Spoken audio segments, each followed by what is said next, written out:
Salam, axşamınız xeyir olsun əziz dinləyicilər. After FM-də axşam saat 5 radələridir. Deməli, Yoldasan verilişi öz işinə başlayır. 1 saat boyunca yollarda olan ən son xəbərləri, ən son məlumatları məhz biz çatdıracağıq və təbii ki, müzakirə olunması və müzakirəyə qoşulması mövzumuz var. Mövzumuz da nədən ibarətdir? Biz bugün motoskuterlərdən danışacağıq. Motoskuterlər və onlarda yaranan problemlər. Şəhərimizdə yaranan problemlər, onların yaratdıqları problemlər. Niyə görə bu qərara gəldim, bu mövzunu qoydum? Onun bir qədər açıqlamasını vermək istəyirəm sizə. Deməli, son dönəmlər nədənsə biraz bu motoskuterlərə və eyni zamanda kuryerlik edən, motolarla kuryerlik edən şəxslərə bir qədər diqqətçil olmuşam. Düzdür, onların da haqlı olduğu məqamlar var, amma haqsız olduğu məqamlar daha çoxdur.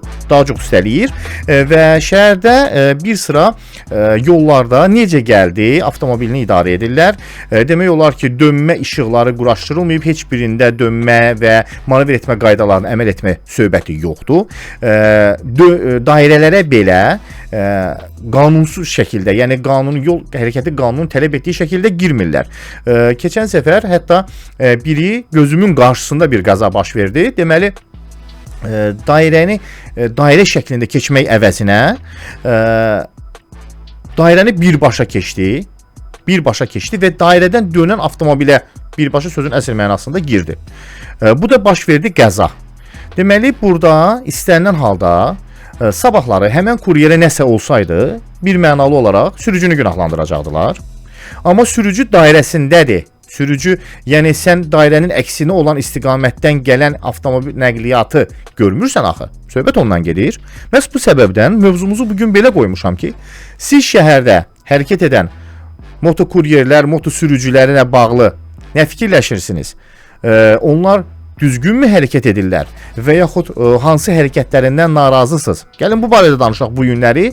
055 455 1077 WhatsApp nömrəmiz aktivdir. Səs göndərə bilərsiniz, fikir yaza bilərsiniz, fikirlərinizi bildirə bilərsiniz və mən də təbii ki, onları həm səsləndirəcəm, həm də ona fikirlərimizi bildirəcəyik. Kimdən? Bugün 3-cü gündə, öz günündə, öz saatında bizim yol hərəkəti təhlükəsizliyi üzrə ekspertimiz Səid Əlizadə studiyadadır. Səid müəllim, axşamınız xeyir, xoş gəlmisiniz. Xeyir, mən də hər birinizi salamlayıram sizi. Bizi dinləyənləri, bizi izləyənlərin hər birinin axşamı xeyir olsun. Axşamınız xeyir bir daha. Səid müəllim, necə gəldiniz? Tıxacla gəlmişiz. Biraz keçən səfər verişi dediniz ki, mən tıxacda az olurum, elə bir gözdəydi. Son dönəmlər bizim gəldiyimiz yolda tıxac az olur. Sadəcə indi bu səfər Əhmədli Xalqlar istiqamətindən gəlirdim bura. Ona görə bir qədər tıxac oldu. Bir qədər var idi. Mövzumuzu səbəbsiz yerə motoskuterlər seçməmişəm. Nəyə görə? Burada skuter dedikdə biz mikromobillikdə olan elektrikli nəqliyyat vasitələri onlar da yeri gələndə nəzər almaq olar. Çünki fərq etmir də, nəqliyyat vasitəsidir. Onların da özlərinə məxsus tələbləri, onlara dair tələblər var, onların vəzifə və hüquqları var. Bəli, bir mənalı olaraq. Yol hərəkəti haqqında qanunda 46-cı maddədə 46.1, yəni bu maddədə artıq özü tənzimləyir ki, onlara dair tələblər nədir, onların vəzifə və hüquqları nədir, necə, harda, nə formada hərəkət etməlidirlər, dayanma, durmaya, parklamaya aid qaydaları var. Yəni ilə bunlarda da var. Yəni bunlar da yol nəqliyyat yol hərəkət iştirakçısı hesab olunur, yolun daxilində olduqlarına görə. Eyni ilə onları idarə edən şəxs sürücüdür. Yəni düzdür, sürücü vəsiqəsi tələb olunmur onlardan. Hələ ki tələb olunmur. İnşallah ki, yəni mən belə fikirləşirəm ki, yaxın illər ərzində artıq mopedlər olsun, asma mühərrikli velosipedlər olsun, bir də kiçik elektrikli nəqliyyat vasitələri, skuterlər olsun ki, bunlardan artıq sürücü vəsiqəsi tələb olunacaq. Səid müəllim, ümumiyyətlə Azərbaycanda motosiklet və skuterin hüquqi statusu nədir? Yəni hansı texniki tələblər qoyulur onlar üçün? Ümumiyyətlə biz bilirik ki, yol hərəkət iştirakçıları var. Bu iştirakçılardan zəif yol hərəkət iştirakçıları, bunlar bir piyadalardır. Bir də hansı ki, kiçik elektrikli nəqliyyat vasitələridir, motosikletləri idarə edənlərdir ki, yəni bunlar yol nəqliyyat hadisəsi yarananda ən çox zərər görən, ən çox, yəni bu dəqiqə, yəni onların 80% artıq ölümlə nəticələnir yol nəqliyyat hadisəsində. Yəni 20% artıq ola bilər bədbəxt hadisə ola bilər, yəni hər hansısa bir bədənə xəsarət ola bilər. Amma belə deyim də, ümumiyyətlə nəinki moto sürücüləri, digər yol hərəkət iştirakçıları da eyni ilə yol hərəkət təhlükəsizliyini təmin etməlidir. Onlar öz vəzifə və hüquqlarından istifadə edərək vəzifə və hüquqlarda yazılan bütün qayda, qanunlara riayət etməlidir. Bu səbəb bunları eləsələr artıq yol nəqliyyat hadisəsindən söhbət gedə bilməz. Yəni müəyyən hissədə qaydalara əməl eləsələr, misal üçün biz bilirik ki, velosipedlər var, hansı ki velosipedi idarə edənlərdir, kiçik elektrikli nəqliyyat vasitələridir, mopedlərdir. Onlar yolun hərəkət hissəsinin sağ kənarında bir-birinin ardınca bir cərgədə getməlidir.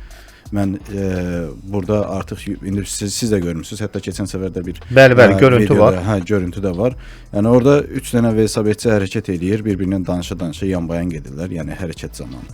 Artıq bu yəni burada bir qəza baş versə, həmin hissədə Səid müəllim, varmı belə deyim də, avtoban statusu varmı yoxsa? Yox, həmin hissədə yoxdur. O da Zıq şosesidir, hansı ki Naxçıvanski istiqamətində gedəndir. Yəni orada adi yaşayış məntəqəsinin daxilindən keçən yollarda 60 km/saat sürətli yollardır. Aha. Yəni düzdür, avtomagistral olsun, avtomobillər üçün olan yol olsun. Burada velosipeddir, kiçik elektrikli nəqliyyat vasitəsidir, sürəti 50-dən artıq olmayan nəqliyyat vasitələridir, traktorlardır, özgedən maşınlardır. Yəni bunların hərəkəti qadağandır, mopedlər də həmçinin daxil olmaqla. Amma yəni bizim o həmin görüntü olan yol avtoban, yəni avtomagistral yol hesab olunmur. Yəni orada hərəkət edə bilər. Sadəcə bir-birinin ardınca bir cərgə ilə, yəni qaydada yazılan kimi hərəkət etməlidir. Bir nüans var ki, onlar elə həmin avtoban hissədən də istifadə edirlər. Hətta bəli var. Elə mopedlər də oradan gedirlər, o da var. O nüans da var, yəni onu da nəzərə almaq lazımdır. Bir neçə veriş bundan qabaq da bildirmişdik ki, əgər ümumiyyətlə bizim avtomagistral yollarda, yəni yol hərəkət iştirakçıları ümumiyyətlə bilmir ki, kim avtomagistral yolda hərəkət edə bilər yoxsa yox. Hətta fikir vermisən yoxsa yox bilmirəm. 3,5 tondan yuxarı, yəni C və C1 kateqoriyalı sürücü vəsiqəsi ilə idarə olunan nəqliyyat vasitələri var, yük avtomobillərini bəhs edirəm. Onlar avtomagistralda və avtomobillər üçün olan yolda yalnız birinci və ikinci zolaqla gedə bilərlər. Bir və ikinci zolaqdan başqa digər zolaqlara onların çıxmasına icazə verilmir. Hər hansısa bir məqsədlə fərq etmir. Amma bunlar 3-cü zolaqla gedir, 4-cü zolaqla gedir. Hətta yaşayış məntəqədən kənar yollarda, 3 və daha artıq zolaq olan yollarda da eyni qaydada. Yəni onlar ən soldakı zolaqdan yalnız sola geriyə dönmək üçün istifadə edə bilərlər. Aeroport şosesi istiqamətində gedən yolda baxırsan ki, sol zolaqda, yəni o 90 km/saat sürətdə məlum məsələdir orada. Sol zolaqda gedir bir dənə Kamaz olsun və yaxud da ki, hər hansısa bir digər yük avtomobili olsun. İşarə verirsən ki, yəni sənin bu yolda, bu zolaqda hərəkət etməyə icazə verilmir. Nə işin var burada? Hətta burada nə işin var? Sağa çıxmalısan. Həm asta sürətlə gedirsən, digər hərəkət iştirakçılarına, yəni həddindən artıq asta sürətlə getdiyinə görə maneçilik törədəsən. Təbii. Həm də sənin bu zolaqda hərəkətinə icazə verilmir. Yəni kiməsə işarə verəndə, ümumiyyətlə yol hərəkəti haqqında qanunda sürücülər, digər yol hərəkət iştirakçısı əgər qayda pozmasını görərsə, onlara müdaxilə edə bilər. Nəinki sürücü olsun, piyadalar olsun və ya digərlər olsun. Yəni onlara müdaxilə edib onların qayda pozmaması üçün hər hansısa bir tədbir görə bilərik. İşarə verirsən ki, keç zolağı dəyiş, burada hərəkət etmə. Baxırsan ki, yəni xətrinə dəyir, elə bilirsən ki, yəni belə də olmalıdır. Təbii, burada mənə Bağdadda çox xərifə, yəni bu təbii. Onlar hətta belə deyim də öz iradını bildirəcək, özünü haqlı sayacaq və haqlı saymaqdan əvvəl hətta belə deyim də məsələ bir qədər uzanıb artıq söhbət əsnasına belə gətirib çıxır ki, sən xeyr ola mənə deyirsən, yol sənin yolun deyir. Belə hallarında çox tez bəli, mənə bu göstərişi verirsən. Biz yalnız və yalnız mən hər dəfəsində nəyə şahid oluram? Qardaş, biz şəhərdə normal şəkildə avtomobil idarə eləməkdən ötürü qanuni şəkildə, əgər istəyirsən ki, qanunverici ilə doğru hamı düzgün şəkildə avtomobil idarə eləsin, mütləq mənə elə gəlir ki, hər kilometrdən bir gərək bir dənə yol patrul əməkdaşı olsun ki, hamı qanuni şəkildə edilsin. Yoxsa, üzr istəyirəm, sözün bildiyim mənada, sözün əsl mənasında, yolda bizim əksər sürücülərimiz, belə bildiyiniz, ürəyin istədiyin belə dırnaqarası hoqqa verirlər də, yəni ki, yəni ürəyi istədiyi kimi hərəkət edəcək, manevr edəcək və necə gəldi avtomobili idarə edəcək. Hətta bütün yol boyu görəndə bir qərarsız sürücü anlayışı var, yəni bilmir bu zolaqdan geçsin. Çıxır bu birisi zolağa, çıxır o birisi zolağa.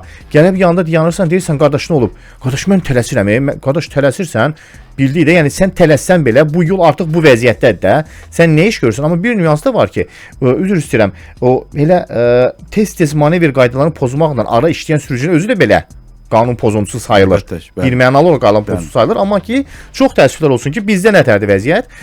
Biz bunu tələskənliklə əlaqələndirib, tələsirəm, gedirəm. Hətta bir-iki dəfə olub ki, qardaş rəhmətə gedən var. Qardaş rəhmətə gedəndir də. Yəni ki, bu artıq sən də rəhmətə rəhmətə getmə də. Sən də Yəni rəhmətə hə. ya özün rəhmətə getmə, ya da kimisə rəhmətə göndərmə. Onsuz da rəhmətə gedib də, yəni ha tərəfə vurarsan, geri qaytara bilməyəsən ki, heç olmasa digər yol hərəkət iştirakçıları üçün də, yəni bu təhlükə şəraiti yaratmır. Təbii.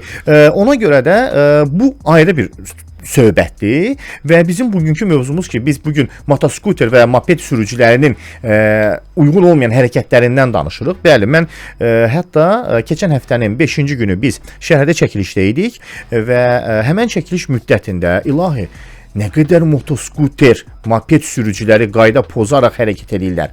Necə gəldi, hardan gəldi? Yəni ki, mənim nömrəm yoxdursa, mən kuryerəmsə, mən çatdırmalıyamsa, tələb olunmursa, deməli burada cərimə tətbiq olunmur, amma şəxsiyyət vəsiqəsinə yazılır. Bəli, şəxsiyyət vəsiqəsinə yazılır cərimə. İkinci nüans nədir? İkinci nüans da odur ki, çoxları da, mən yenə də qayıdıb deyirəm, əzizim, əksər videolarda da baxmışam, görmüşəm, hətta şərh bölümlərində də baxmışam. Mən çörək qazanıram, əzizim. Hamı çörək qazanır, hamı işləyir, amma sənin işləməyin ona istinad etmir ki, sən kiminsə təhlükəsizliyini pozasan. Çünki inandırım sizi ki, belə bilirsiniz neylədir? Maşın gəlir, piyada keçir. İkisinin arasından belənçinə şığıdır da sözün əsl mənasında. Ümumiyyətlə bilmirəm, fikir vermirsən ya, başına gəlib yoxsa yox. Zolaqda hərəkət edirsən, baxırsan ki, indi tıxacıda dayanmısan. Düzdür, yəni burada artıq insan faktoru var, vicdan olaraq. Yəni biz müəyyən hissədə çalışırıq ki, yəni onlara icazə verək, yol verək, hərəkət eləsinlər, yəni təhlükəsizliyini təmin edir yollarında. Amma eləsi də var ki, gəlir ki, zolağı bir balaca misal üçün dəyiş sağ tərəfə, biraz sıx sağ tərəfə mən keçim gedim. Yəni sağa baxırsan ki, doludur da, yəni nə qədər də eləsəm sıxa bilməyəcəm. Təbii. Eləsi var gəlir güzgüyə vurub gedir. Eləsi var gəlir güzgünü qatdala mən çıxım gedim. Yəni hərəkət elə tıxacdır, məlum məsələdir. Yəni mən də eyni qaydada sürücü kimi sükan arxasındayam. Siz də sürücü kimi sükan arxasındasınız. Sadəcə, yəni mən sənə eyni zolaqda yol vermək vəzifə borcum deyil. Eyni zolaqda əgər iki təkərli nəqliyyat vasitəsisənsə, keçirsən mənim arxa tərəfimdə, hərəkət edirsən, tıxac oldu, icazə verilən hissələrdə, yəni şərait yarana biləcək hissələrdə hərəkəti davam etdirib gedirsən. Hərəkət əgər təhlükəsizliyi təmin olunmayacaqsa, həm özünü, həm digər yol hərəkət iştirakçılarını riskə atarsansa, bu zaman dayanırsan, necə biz, eyni qaydada siz. Hərəkət təhlükəsizliyini təmin edirsən, hərəkətə dair olan müəyyən meyyərlər var ki, svetofor olsun və ya digər yol hərəkət iştirakçıları olsun. Bunların vəzifə borclarını icra edirsən, qutarırsan, hərəkəti davam etdirib ondan sonra gedirsən. Mənim özümə də maraqlıdır ki, 50 kubdan aşağı və yuxarı olan motosikletlər üçün fərqli qaydalar varmı? Yox, ümumiyyətlə belə deyək də 50 kub santimetrdən aşağı olan mühərrik həcminə malik olan nəqliyyat vasitələrində onlara sadəcə sürücülük vəsiqəsi tələb olunmur. Yəni onlar sürücülük vəsiqəsi olmadan həmin nəqliyyat vasitəsini idarə edə bilərlər. Amma digər nəqliyyat vasitələri var ki, onlarda 50 kub santimetrdən artıq olur mühərrikin həcmi. Həmin nəqliyyat vasitələrinin sürücülərinə A və ya A1 kateqoriyalı sürücülük vəsiqəsi tələb olunur. Yəni ondan idarə edə bilərlər. Eyni qaydada onlara tətbiq olunan qayda, qanunvericilikdə qadağalar nə varsa, bunlara da həmçinin eyni qayda, qanunvericilikdə tətbiq olunur. Misal üçün Elvin yazır ki, mən özüm skuter sürürəm, amma vallah küçədə çox adam var, qaydalardan xəbərsizdirlər, ən çox da piyada keçidində avtomobillər sürəti azaltmırlar. Bəs buna niyə nəzarət edilmir? İndi gəl mən Əlisə bunu nəinki sənə, digər dinləyicilərə bunu bildirim. Çox vaxtı görmüşük ki, velosiped sürücüsü və ya kiçik elektriki nəqliyyat vasitəsinin sürücüsü piyada keçidini keçmə əvəzinə düşüb əlində yanında aparmaq əvəzinə sürə-sürə keçirlər. Bəli. Bu artıq qanunvericilikdə qayda pozuntusudur. Bir mənalı. Biz piyada keçidindən piyada kimi istifadə etməliyik. Ümumiyyətlə piyada kimdir? Piyada yəni velosipedi aparan, mopedi, kiçik elektrikli nəqliyyat vasitələrini aparan şəxsdir. Yəni orada düzdür, piyadanın vəzifələrində müəyyən qaydalar var ki, onlar da eyni qanunvericiliklə tənzimlənir, onlara da cərimə tətbiq oluna bilir. Amma biz kiçik elektrikli nəqliyyat vasitəsini idarə ediriksə, avtomatik olaraq piyada keçidindən keçmə zamanı düşürük, yanımızda keçirdirik. Ondan sonra artıq keçidə daxil olandan sonra, keçidi tam başa vurandan sonra oturub idarə edib yeni hərəkətimizi davam etdiririk. Hətta bunlarda sürət hədləri də var. Çox kiçik elektrik nəqliyyat vasitələrini sürənlər, yəni skuteri sürənlər, onlar sürət hədlərini bilmir. Əgər velosiped və yaxud da ki, onun yanındakı yol ilə hərəkət edəndə maksimal sürət həddi 20 km/saat sürəti olur. Amma həyət ərazilərində və ya digər yəni yaşayış zonalarında hərəkət edəndə maksimal sürət həddi 10 km/saat sürəti ilə hərəkət etməlidir. Bu sürət hədlərini aşa bilməzlər, yəni icazə verilmir. Ləman xanım yazıb ki, Səid müəllim, mən öz avtomobilimlə hər gün işə gedirəm, motor sürücüləri aralardan keçəndə adam qorxur ki, tormuzu basanda onlara toxunasan. Bəs bu onların qayda pozuntusu sayılmır. Və bildirdim də, yəni onlar biz necə hərəkət ediriksə, onlar da eyni zolaqda tıxac zamanı olsun və s. hərəkətdə olan zaman olsun, onlar da bizim ardımızca hərəkət etməlidir. Yəni bir mənalı eyni zolaqda eyni yol hərəkəti iştirakçısıyıq. Bəli, əlbəttə ki, yəni biz də sürücüyük, onlar da sürücüdürlər.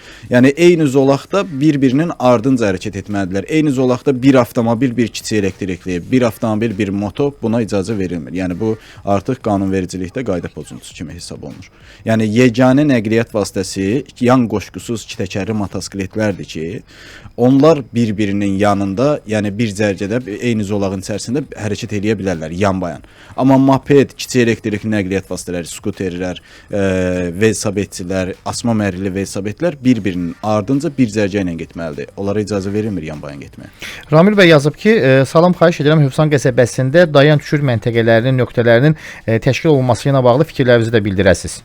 Baş üstə bildirək. Deməli, nəinki Hövsan qəsəbəsində, digər şəhər içi yollarda, yəni əhalinin sıx məskunlaşdığı yerlərdə biz parklama yerlərini görürük. Hətta deyərdim ki, bu dəqiqə parklama yerlərinin 99%-nin hamısını ödənişli parklama yeri eləyiblər. Bəli.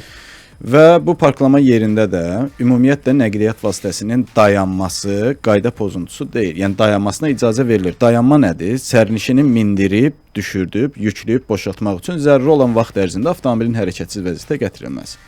Durma əməliyyatı isə sərnişin mindirib, düşürdüb, yükləyib boşaltmaqdan qırağa başqa bir məqsədlə hərəkətsiz vəziyyətə gətirirsənsə və ya bu vaxt məhdudlaşmırsa, bu artıq durma əməliyyatı hesab olunur. Bəli. Parklamada nəqliyyat vasitəsinin parklama yerlərində durmasıdır. Biz parklama yerlərinə yaxınlaşırıq. Avtomobili əgər misal üçün sərnişin mindirib, düşürdüb, yükləyib boşaltma məqsədi ilə, yəni dayanma məqsədi ilə hərəkətsiz vəziyyətə gətirmək istəyiriksə, biz orada artıq parklamanın müddətini başlatmamalıyıq. İndi bilirik ki, ödənişli parklama yerində biz SMS göndəririk, müddəti başladırıq. Yəni dayanma əməliyyatı eləyirsənsə buna ehtiyac yoxdur. Durma əməliyyatı eləyirsənsə, bəli, buna ehtiyac var. Və qəsəbə daxili yollarda, ümumiyyətlə mümkün olan hissələrdə biz görürük ki, yerdə sarı bütöv xətt çəkilib, hansı ki 1.4 nişanlanma xəttidir və sarı bütöv xəttdə dayanma durmanın qadağan olunduğu yerlərdir. Amma söhbət nədən gedir? Söhbət ondan gedir ki, mən də öz fikrimi bildirmək istəyirəm. Həmən əksər qəsəbələrin sağ və sol, belə deyim də, çiyinləri, yol çiyinləri hər birində avtomobillər saxlayıb. Bütün yol boyu. Ya birinci zolaqda, ya... Bəli, saxlayıblar. Bu kifayət qədər var. Biz bu haldan rastlaşmışıq. İkinci məsələ də odur ki, sən istənilən halda, misal üçün, saxladın, evdəki də gəlib hər hansı bir şəxsi götürürsən. Deyib ki, sən çıx, mən gedirəm, misal üçün, mağazaya deyim, sən də gəlib götürürəm oradan. Götürəndə həmən şəxsi sən o dəqiqə cərimə yazılır. Nəyə görə? Çünki ikinci zolaqda saxladın və götürdün. Zaten dayan orada bütün sağ və sol zolaqların hər birində, yəni avtomobili saxlayıblar. Soruşsan deyəcək ki, bura qəsəbədə saxlamışam, sənə nə? Necə ki, piyadaları eyni zamanda fikirlərini bildirirlər ki, bura qəsəbədir, sən işıqforda, svetofor yanır, yansın, qırmızı və yaşıl fərqi nədir ki? Mən keçirəmsə, deməli keçirəm. Sən istəyən halda mənə yol verməlisən. Çünki bu ona, belə deyim də, şəcərə şəklində gəlib çatıb onlar. Yəni bunlar həmən o yollar onlara aiddir, ona görə. Bilirsən, Əli, ümumiyyətlə qanunvericilikdə də var, birinci zolaqdan başqa digər zolaqlarda nəqliyyat vasitəsinin dayanma durması qadağandır. İstər bu sərnişin mindirib düşürtmək üçün olsun, istər hər hansısa bir məqsəd üçün olsun. Bir dənə məcburi dayanma halı istisnadır ki, məcburi dayanma artıq yəni texniki nasazlıq olsun, yükün yola dağılması olsun, sərnişin sürücünün səhhəti ilə bağlı hər hansısa bir problem olsun və ya müəyyən qəzalardan, maneələrdən yayma olsun. Bu məcburi dayanmadır ki, dayanma durmanın qadağan olunduğu yerdə avtomobili məcburi dayandırdıqda heç bir cərimə tətbiq olunmur. Yəni artıq bu zamanda biz digər yol hərəkət iştirakçılarına nə vasitəsilə bildirə bilirik ki, biz məcburi dayanmışıq. Ya qəza dayanma siqnalıdır, işləmirsə, əgər düşüb gedib avtomobildən ən az 30 metr məsafədə qəza dayanma nişanı quraşdırmalıyıq. bizim də bu yerlərdə cərimə tətbiq olunması, yəni bizə də bu yerlərdə cərimə tətbiq olunması, biz qəza dayanma siqnalını hər yerdə qoşuruq. Salam verəndə, sağ ol verəndə, söyəndə, hər hansısa bir şeydə, yol verəndə, dayananda, duranda, məcbur dayananda, buna da baxan adam bilmir ki, bu salam verirdi, yoxsa məcbur dayanma əməliyyatı eləyib. Yəni ona görə məcburi dayanma zamanı qoşmalıyıq, amma biz hər yerdə qoşuruq deyə, yəni o deyir yalancının evi yanında heç kim inanmadı məsələdir, bəli. Burada da heç kim bilmir ki, artıq burada bu qəza dayanma siqnalını həqiqətən də məcburi dayandığına görə qoşub, yoxsa elə kefindən qoşub. O da eləncilədir. Telefonla danışanda da çox vaxt görürsünüz, yandırıb qoşurlar. Salamlayıram hər ikinizi. Mənim sualım bundan ibarət ki, bu Asparkingi proqramı nə vaxt işləyəcək? Bazar günü deyirlər ki, proqramı açıq qoymalısan ki, cərimə yazılmasın. Bu nəyə əsaslanır, heç özləri də bilmir. Sonra saxlayırsan parking yerində parkingi istifadə eləyənə qədər bəlkə bir 15 dənə prosedur keçirsən. Bu da heç. Yəni orada problemi oldu ki, sən saxlayıb bax hələ nömrəni tapınca eləyincə sırası ya maşına keçikratan şəkli çəkir, ya Asparking işçisi gəlir dərhal şəkli çəkir. Bu Asparkingi başlığı mənfilikdir, amma əsas mənfiliklərini sayıram da. Bir də ki, məsələn, bir küçənin uzunluğu ta ki 1 kilometrdir. Bir yerdə saxlayırsan, həmin küçə, eyni küçədə 4 dəqiqə, 5 dəqiqə işi görürsən, bağlıysan, təzədən geçsən, 500 metr sonra qabada biri salırsansa, həmin yerdə 15 dəqiqə vermir.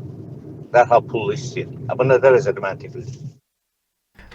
Maraqlı sualdır. Ümumiyyətlə, parklama yerlərində biz 15 dəqiqə müddətində ödəniş etmədən parklaya bilərik. Ödənişli parklama yerində. Sadəcə, əvvəl, yəni Asparkingin indi sistemi yox idi, yəni SMS vasitəsilə göndərmirdik deyə. Əvvəl parklayırdıq, 15 dəqiqə müddətində, yəni az bir müddət keçərsə, oranı tərk edə bilərdik. Yəni heç kim də bizə cərimə tətbiq edə bilmirdi. Amma indi ödənişli parklama yerlərində avtomobili gəldik, parkladıqsa, bu müddəti başlatmalıyıq. Orada bir nüans var da, səhv eləmirəmsə. Göndəririk. Əgər 15 dəqiqədən azdırsa, çıxmır axı bu. Hətta 15 dəqiqə müddətində ödənişsiz parklaya bilərik. Yəni SMS-i göndərdik, başlatdıq. Ondan sonra artıq oranı 15 dəqiqə ərzində tərk eləmək istəyirəmsə, son yazıb göndəririk. Artıq bu da birinci SMS-lə ikinci SMS-in vaxtına baxılır ki, parklama müddətinin başlanması və bitməsi arasında 15 dəqiqədən artıq vaxt keçməyib. Artıq bizdən ödəniş tələb olunmur. Yəni ödəniş tutulmur. Amma biz parklayaq özümüz keyfimiz istədiyimiz kimi 15 dəqiqə müddətində, yəni 15 dəqiqədən artıq olarsa oranı tərk eləyək, sonra gedək, yəni dalaşaq, hər hansısa bir şey deyək ki, bizə cərimə tətbiq olundu. Əlbəttə olunmalıdır, sən müddəti başlatmamalısın. Yəni orada da elə bir çətin bir proses yoxdur. Sadəcə SMS-i göndəririk, parklama yerinin kodunun əsasında. SMS-i göndərdik, başlatdıq. O proqram mənə maraqlıdır. Bu proqram məsələsi deyir açıq qoymalısan. Necə açıq qoymalısan? Açıq qoymalısan deyəndə, yəni bu yəqin ki müddəti başlatmağı deyir. Yəni proqramı sadəcə parkladınsa müddəti başlatmalısan. Bayaq da bildirdim. Əgər dayanma əməliyyatı eləyiriksə, yəni sərnişin mindirib düşürdüb, yükləyib boşaltma əməliyyatı eləyiriksə, müddəti başlatmağımıza ehtiyac yoxdur. Çünki parklama durma əməliyyatıdır. Yəni parklama yerlərində durmadır. Bu dayanma əməliyyatı eləsəniz başlatmaq lazım deyil. Sərnişini mindirin, düşürdün, yükləyin, boşaldın, ondan sonra hərəkətinizi davam etdirin, gedin. Amma durma əməliyyatı eləsəm, həmin müddəti başlatmalıyam, SMS-i göndərməliyəm. Yaxşı, mənə hətta maraqlıdır. Hətta qanunvericilikdə hətta belə bir sual yazdılar bizə indi canlıdan ki, deyir mənə elə gəlir ki, moto və skuter sürmək üçün mütləq kurs və minimal imtahan olmalıdır. Çünki hamı götürüb sürür, amma qaydaları bilmirlər. Minimal imtahan olmasa belə, biz bunu bir dəfə də yadımdadır bildirdim ki, səhv eləmirəmsə mikromobillik mövzusunda danışırdıq. Bəli. Orada dedim ki, heç olmasa, yox, kimlənsə danışırdınız, mən səhv eləmirəmsə SMS göndərmişdim. Bəli, siz göndərmişsiniz. Yəni orada bildirdim ki, əgər biz kiçik elektrikli nəqliyyat vasitəsinin operatoruyuqsa, yəni operator onu idarə edən şəxs deyil. Operator sadəcə onu idarəyə verən şəxsdir. Bəli. Onu icarəyə verməmişdən qabaq, bunun heç olmasa bir kağızdamı ya hər hansısa bir şeydə bunların vəzifə və hüquqları yazılmış bir hissəni onlara bildiririk. onları heç olmasa yəni hər hansısa bir qaydanı, digər vəzifə və borclarını, yəni və onlara dair tələbləri, onları artıq başa salırıq. Ondan sonra bunu icarəyə verən olan şəxs, yəni operator digər şəxslərə, yəni onların sürücülərinə onu təqdim edə bilər. Amma yox, bunlara elə kim gəldi, yaşına baxmadan, bayaq da bildirdim, yük daşınmasıdır, sərnişin daşınmasıdır. Bir skuterdə baxırsan ki, 3 nəfər oturub gedirlər. Oturub yəni ayaqüstə gedirlər, hara gedirlər bilmirlər, o Titanikdəki kimi. Yəni bu qayda pozuntusudur. Yəni buna icazə verilmir. Rövşən yazıb ki, deyir ay Əli müəllim, neçə dəfə görmüşəm ki, delivery motosikletçiləri işıqforu saymır, deyirlər ki, tələskənlikdir. Vaxtında çatdırmalıyam. Amma can onlara da bizə də bir dəfə verilir axı. Bəli, düzdür. Deməli, mən video göndərmişdim. Əli, həmin videoda orada velosipedçilərin yanbayan getməsi bir qayda pozuntusuydu. Getdik Naxçıvanskidə svetofor var da, yəni birincisi. Həmin svetoforda da qırmızı rəngli siqnal yanırdı. Həmin siqnalda bunlar hərəkətini davam etdirdilər, getdilər. Heç yəni nə sürət azaltdılar, nə sağa sola baxdılar. Birbaşa davam edib getdilər.